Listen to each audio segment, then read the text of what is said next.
Cancer ഉണ്ടാകും, tumour ഉണ്ടാകും എന്നൊക്കെ കരുതിയിരുന്നെങ്കിൽ 5 നേരം അല്ലാഹുവിന്റെ പള്ളിയിൽ വന്ന് നിസ്കരിച്ച് ജീവിച്ചിരിക്കുന്നവർക്ക് വരുന്നു. എന്തിന്? കൊച്ചു കുട്ടികൾ പോലും 3ഉം 4ഉം വയസ്സുള്ള കുഞ്ഞുങ്ങൾ അല്ലാഹുവേ പടച്ചവനെ അവർക്ക് പോലും ക്യാൻസർ വരുന്നു, ട്യൂമർ വരുന്നു, കിഡ്നി തകർന്നു പോകുന്നു. ഏറ്റവും കൂടുതൽ ക്യാൻസർ രോഗികളെക്കാളും ഇന്ന് ഏറ്റവും കൂടുതൽ രോഗികൾ കിഡ്നി തകർന്നു പോകുകയാണ്. ഏറ്റവും കൂടുതൽ കിഡ്നി തകർന്നവർ അവരാണ് ഏറ്റവും കൂടുതൽ രോഗികൾ.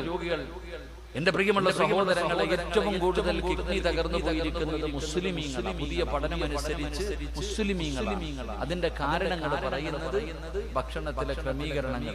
ചില ഭക്ഷണങ്ങൾ ഒരുമിച്ച് കഴിക്കാൻ പാടില്ല. നമുക്ക് പിന്നെ അങ്ങനെയൊന്നും ഇല്ലല്ലോ. അള്ളാഹു എഴുതിയത് കഴിക്കുമെന്ന് പറഞ്ഞിട്ട് വാരിക്കോരി തീറ്റിയ.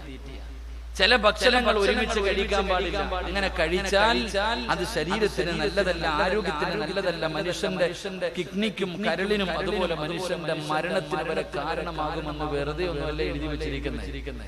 അപ്പൊ എന്റെ പ്രിയമുള്ളവരെ, ഒരുപാട് രോഗികൾ ഏത് കുടുംബം എടുത്തു നോക്കിയാലും ഏതെങ്കിലും ഒരു വീട്ടിൽ അല്ലാഹുവേ പടച്ചവനെ രോഗം പിടിച്ച് കിടക്കുന്ന ഒരു മനുഷ്യനുണ്ടാകും.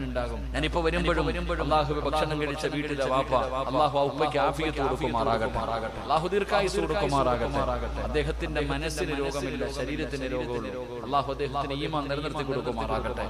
അപ്പൊ ഞാൻ പറഞ്ഞു വന്നത്, എന്റെ പ്രിയമുള്ളവരെ, ദുരന്തങ്ങൾ ഇങ്ങനെ ഉണ്ടാകുക. വെള്ളപ്പൊക്കം ഉണ്ടായി വീട് ഇങ്ങനെ ഒലിച്ചു പോവാ.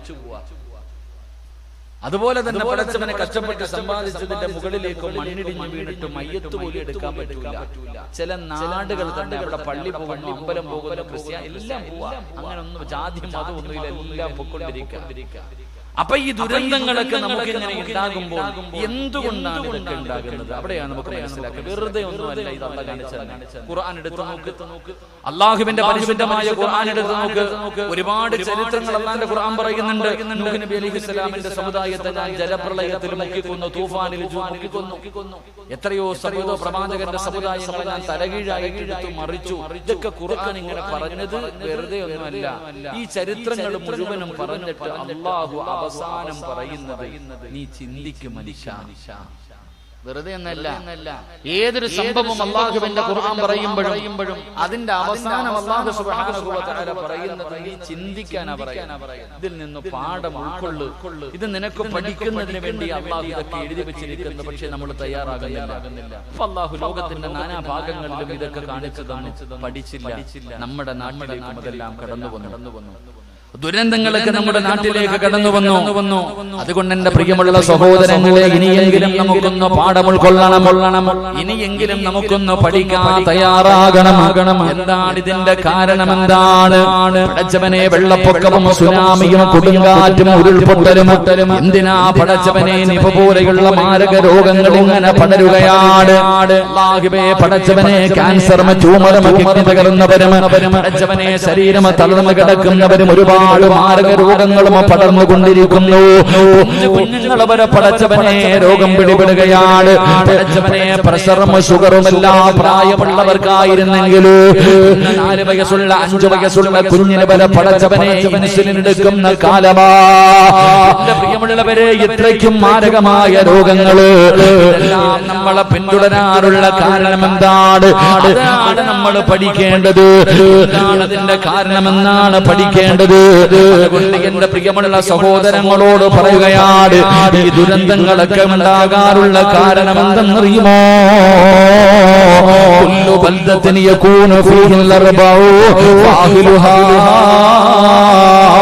മഅസൂമൂന മിനൽ ബലാ. അവിടുന്ന് പറഞ്ഞു തരികയാണ്, മഹാന്മാര് പറഞ്ഞു തരികയാണ്, ഈ ദുരന്തങ്ങളൊക്കെ ഉണ്ടാകാനുള്ള കാരണം എന്തെന്നറിയുമോ? ഒരു നാട്ടിലെ 4 വിഭാഗം ആൾക്കാർ ഇല്ലാതെ വന്നാൽ, ഒരു നാട്ടിൽ 4 വിഭാഗം ആൾക്കാർ ഇല്ലാതെ വന്നാൽ അവിടെ ദുരന്തങ്ങളും അവിടെ ഭൂകമ്പങ്ങളും സുനാമികളും മാരക രോഗങ്ങളും ഉണ്ടാകാൻ സാധ്യതയുണ്ട്. അല്ലാഹു നമുക്ക് ഈമാൻ നൽകുമാറാകട്ടെ. അല്ലാഹു നമുക്ക് ഈമാൻ നൽകുമാറാകട്ടെ. ഈ വിപത്തുകളൊക്കെ നമ്മുടെ നാടുകളിൽ, നമ്മുടെ ഗ്രാമങ്ങളിൽ, നമ്മുടെ പരിസരങ്ങളിൽ ഉണ്ടാകാനുള്ള കാരണം 4 വിഭാഗം ആൾക്കാർ ഇന്ന് കാണാൻ തന്നെ ഇല്ല. ഉണ്ടെങ്കിൽ തന്നെ ഇങ്ങനെ പറക്കിയെടുക്കാം. 4 വിഭാഗം ആൾക്കാർ ഭൂമിയിൽ ഇല്ലാതെ വരുമ്പോൾ, ഒരു നാട്ടിലില്ലാതെ വരുമ്പോൾ ആ നാട്ടിൽ വിപത്തുകൾ ഉണ്ടാകും. അള്ളാഹു നമുക്ക് ഈമാൻ നൽകുമാറാകട്ടെ. അള്ളാഹു നമുക്ക് ഈമാൻ നൽകുമാറാകട്ടെ. ആ 4 വിഭാഗം ആരെങ്കിലും ഉണ്ടോ നമുക്ക് നോക്കാം. ഈ പറയുന്ന 4 വിഭാഗത്തിൽപ്പെട്ട ആരെങ്കിലും നിങ്ങളുടെ നാട്ടിലുണ്ടോ? നിങ്ങളിൽ ആരെങ്കിലും ആ 4 വിഭാഗത്തിൽപ്പെട്ടവരാണോ? നമുക്ക് പഠിച്ചിട്ട് ദുആ ചെയ്ത് പിരിയാം. അള്ളാഹു ഭാഗ്യം തരുമാറാകട്ടെ. അള്ളാഹു ഭാഗ്യം തരുമാറാകട്ടെ. ബക്കറ്റ് കളക്ഷനുണ്ടോ? ആദ്യം വേണോ അവസാനം വേണോ? ഉസ്താദിന്റെ ഇഷ്ടത്തിന് വിട്ടിരിക്കാം. മാഷാ അല്ലാഹ്. അപ്പൊ അവസാനം, കാരണം ഇപ്പൊ എടുത്ത ഇപ്പൊ തന്നെ എഴുന്നേറ്റ് പോകും. അതുകൊണ്ടാണ് ഇൻഷാ അല്ലാഹ് അവസാനം. അല്ലാഹു നമുക്ക് ബർക്കത്ത് ചെയ്യുമാറാകട്ടെ. 3 സ്വലാത്ത് പറ. സല്ലല്ലാഹു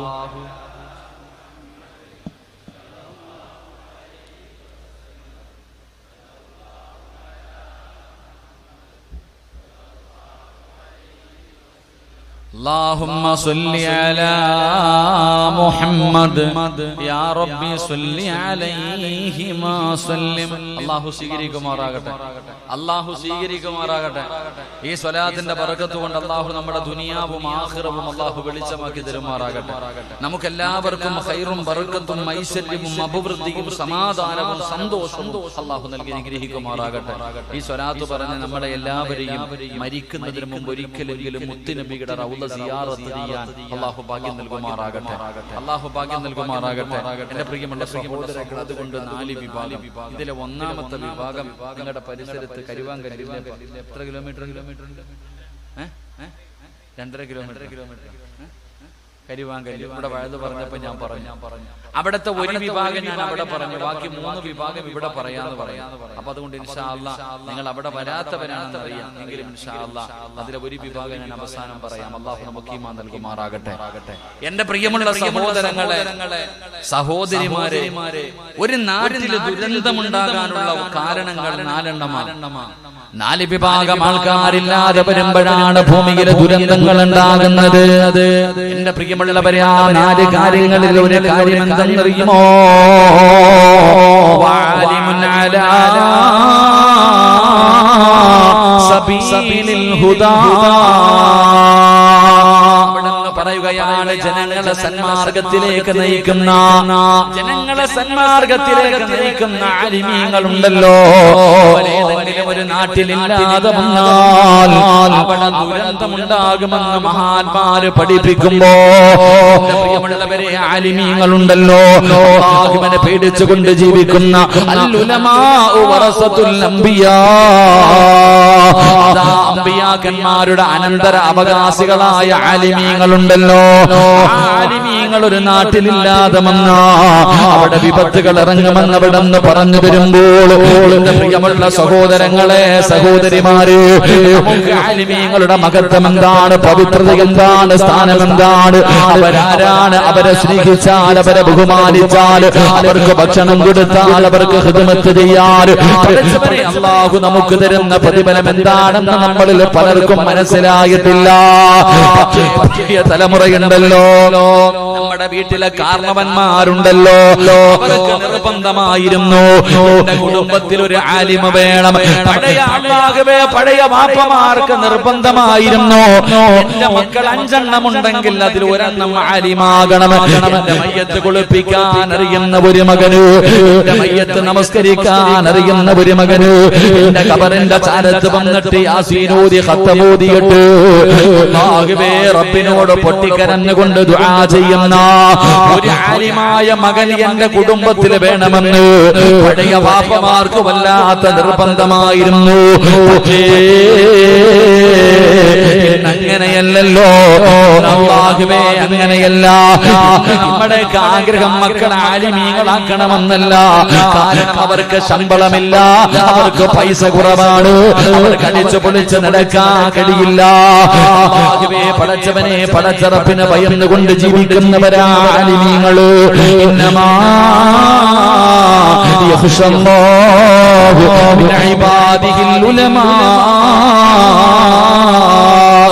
അല്ലാഹുവിനെ ഭയന്ന് ജീവിക്കുന്ന ജീവിക്കുന്നവരാ ആലിമീങ്ങള്. നമ്മൾക്ക് അവരുടെ മഹത്വം അറിയില്ല, എങ്കിലും മഹത്വം അറിയുന്ന ഒരു വിഭാഗമുണ്ട്. പള്ളിപ്പറമ്പിൽ കിടക്കുന്ന കബറാളികളുണ്ടല്ലോ.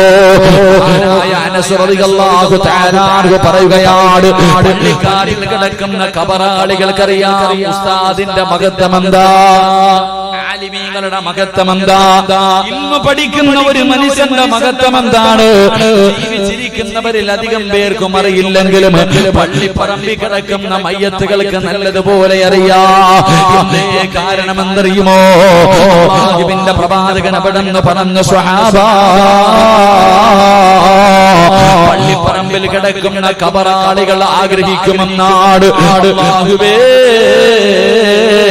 ഒരു ആലിമ് വന്നിരുന്നെങ്കില്, ഒരു ആലിമ് ഈ പള്ളിപ്പറമ്പിലെ ഖബർസ്ഥാനിലൂടെ നടന്നു പോയിരുന്നെങ്കില് എത്രയോ നല്ലതായിരുന്നു. അല്ലാഹ് ഖബറാളികൾ ആഗ്രഹിക്കുമെന്നാ. കാരണമെന്തെന്നറിയുമോ,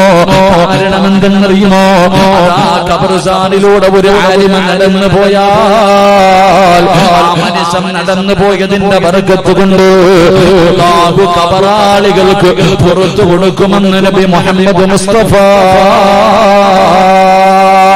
സല്ലല്ലാഹു അലൈഹി വസല്ലമ തങ്ങൾ പറഞ്ഞു തരുമ്പോൾ ആലിമിന്റെ മഹത്വം, ആലിമിന്റെ പവർ.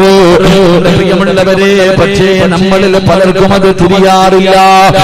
അതുകൊണ്ടാണ് പുതിയ തലമുറ എന്റെ മകനെ ഡോക്ടറാക്കണം, എഞ്ചിനീയറാക്കണം, എംഎക്കാരനാക്കണം, ഡിഗ്രിക്കാരനാക്കണം, എല്ലാവരും ഗവൺമെന്റ് ജോലിക്കാരാകണം. ഇന്നത്തെ ഉമ്മയുടെയും വാപ്പയുടെയും ആഗ്രഹങ്ങൾ അങ്ങനെയാണ്. അതുകൊണ്ട് എല്ലാവരും അതിനു വേണ്ടിയുള്ള പരിശ്രമമാണ്, അതിനു വേണ്ടിയുള്ള കഷ്ടപ്പാടാണ്. ദുനിയാവ് വെട്ടിപ്പിടിക്കാൻ, നല്ല നല്ല ഉയരങ്ങളിൽ എത്തിക്കുന്നതിന് വേണ്ടി എന്തിനാ മദ്രസയിൽ പോലും അരമണിക്കൂർ പഠിക്കാൻ വിടാൻ, മദ്രസയിൽ പോലും തന്റെ മക്കളെ ഒരു അരമണിക്കൂർ പഠിക്കാൻ വിടാൻ നമ്മളിൽ പലർക്കും സമയമില്ലാതെ വരുമ്പോ ആലിമിന്റെ മഹത്വം എന്നറിയുമോ, എന്താണ് ആലിമിന്റെ മഹത്വം എന്തെന്നറിയുമോ? സാരമല്ല സഹോദരാ, വല്ലാത്ത മഹത്വമാണ്. ആദരിച്ച മനുഷ്യനാണ് ആലിമ്, ആദരിച്ചവനാ ആലിമ്. അല്ലാഹുവിന്റെ പ്രവാചകൻ സല്ലല്ലാഹു അലൈഹി വസല്ലമ തങ്ങളുടെ അനന്തര അവകാശികളാണ് ആലിമീങ്ങൾ. എല്ലാവർക്കും ഇൽമു പഠിക്കാൻ കഴിയില്ല, എല്ലാവർക്കും ഖുർആൻ കാണാതെ പഠിക്കാൻ കഴിയില്ല, എല്ലാവർക്കും മുത്തുനബിയുടെ ജീവിതം ഹദീസുകൾ അവിടുന്ന് പഠിക്കാൻ കഴിയില്ല. പ്രിയമുള്ളവരെ, കാരണം അത് അല്ലാഹുവിന്റെ പ്രകാശമാണ്, അല്ലാഹുവിന്റെ നൂറാണ്. ഖാലൽ ഇൽമു നൂറുല്ലാഹി ഹഖുൻ നൂറുല്ലാഹി ലാ യുഅതാ ലിഅസീഹി. അല്ലാഹു ഇഷ്ടപ്പെട്ടവർക്ക് മാത്രമേ അല്ലാഹു അറിവ് കൊടുക്കൂ, അല്ലാഹു ഇൽമു കൊടുക്കൂ, അല്ലാഹു അവരെ ആലിമീങ്ങളാക്കൂ. എന്റെ പ്രിയമുള്ളവരോട് നിങ്ങൾക്ക് പെട്ടെന്ന് മനസ്സിലാകണമെങ്കിൽ ഒരേ ഒരു ചരിത്രം മാത്രം പറഞ്ഞു തരാ. ആലിമിന്റെ ചരിത്രം പറയട്ടെ, ആലിമിന്റെ ചരിത്രം പറയണ്ട, ആലിമിനെ സ്നേഹിച്ച മനുഷ്യന്റെ മഹത്വം പറഞ്ഞു തരാ. എന്റെ പ്രിയമുള്ളവരെ, തൃപ്പനിച്ചി ഉസ്താദിന്റെ പേരാണ്. അല്ലാഹുവേ, ആ മഹാനവല്ലാതെ ഇഷ്ടപ്പെടുന്നവരാണ്. നിങ്ങളുടെ സ്നേഹം വെറുതെയല്ല, നിങ്ങളുടെ സ്നേഹം വെറുതെയല്ല. ഞാൻ നിങ്ങൾക്കൊരു ചരിത്രം പറഞ്ഞു തരാ. ഒരു ആലിമിനെ സ്നേഹിച്ച ഒരു മനുഷ്യന്റെ മഹത്വം പറയാ.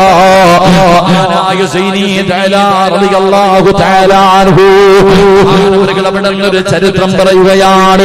ഒരു ചരിത്രം ഞാൻ നിങ്ങൾക്ക് പറഞ്ഞു തരാ. ഉസ്താദന്മാരെ സ്നേഹിക്കുന്നവര്, ഉസ്താദന്മാരെ ഹൃദയത്തിൽ കൊണ്ടു നടക്കുന്നവര്, ഉസ്താദന്മാരെ ആദരിക്കുന്നവര്, അല്ലാഹു നിങ്ങൾക്ക് തരുന്ന പ്രതിഫലം എന്തെന്ന് ഞാൻ പറഞ്ഞു തരാ.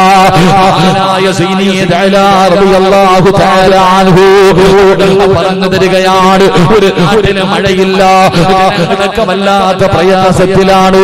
വെള്ളം കിട്ടാതെ വരുമ്പോ മനുഷ്യനോ മൃഗങ്ങൾക്കോ കുടിക്കാൻ വെള്ളമില്ല.